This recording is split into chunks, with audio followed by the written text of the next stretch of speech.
Did you know that recoil patterns on T-Hand is different than live, or at least according to Pengu? I would like to talk about 5 common issues that you are doing in your games. We will talk in this order: dying behind the cover, graphic settings, teammate outlines, attachments for guns, and dumping the mag.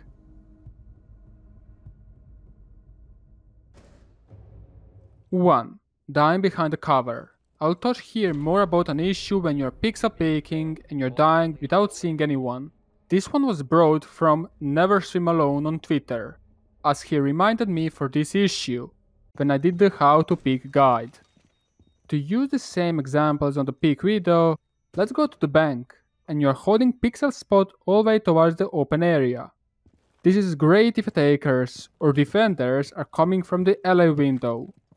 However, if they are coming from the admin or cafeteria, they'll be able to see you and kill you before you see them. The camera placement is somewhere between the forehead and your eyes, and this causes this issue. As of the most basic reason, not to get very deep into this topic. The same thing is for the Cafe Dostoevsky examples. If people are coming for the red stairs or the bakery window, that is great. However, if they are coming from the actual bakery, then you'll be seen before they see you. This also works for any other holding an angle spot. All friendlies have been neutralized.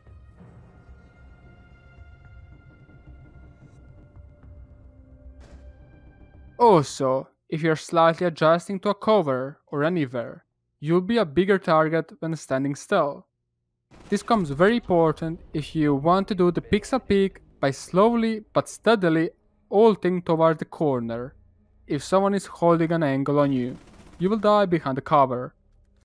These are 2 reasons out of several of them why are you dying behind the cover, which has nothing to do with the game's broken mechanic, but just how the game is working. All friendlies have been neutralized. 2.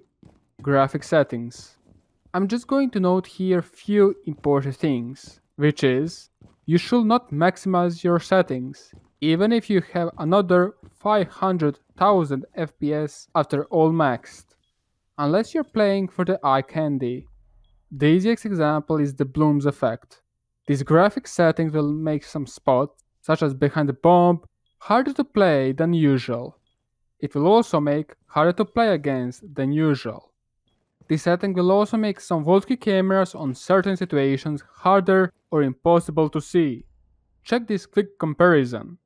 You can use this tactic even to decide whether or not a content creator knows what he's talking about or not. If, let's say, they're suggesting you to put the camera on the similar or the same situations. I'm lying you not. When I was making a Volk replacement picture guide on my subreddit's Wikipedia that is available for everyone, majority of the creators had the Bloom's effect on when I was searching for the Volky camera spots. This is not rare to see.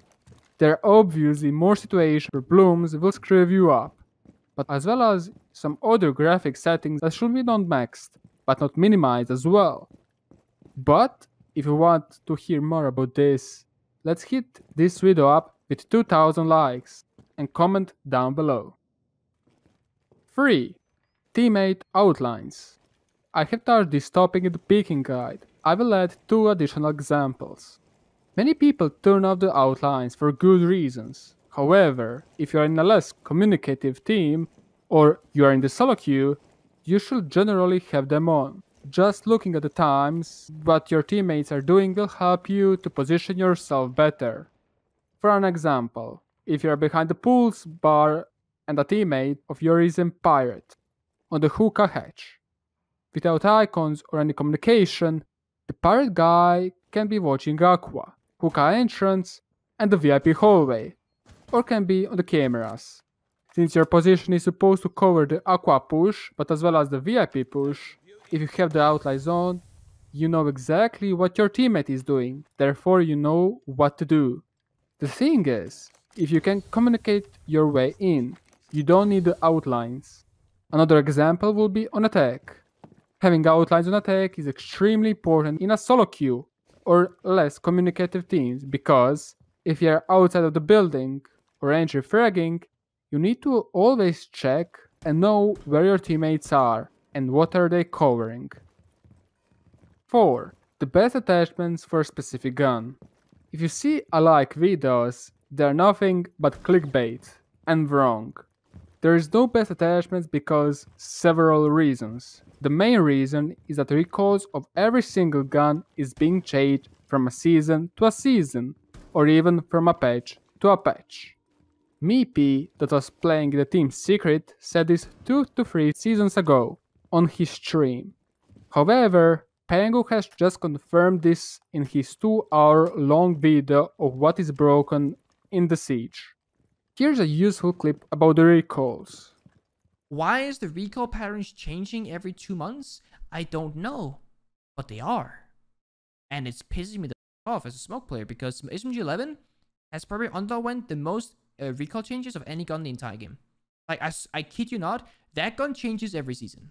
And the second reason why there is no best attachment for a specific gun is because my playstyle differs from yours. Each attachment does other stuff, and here's a picture what each attachment does. Thanks to Rogue 9 and Ubisoft for telling us that.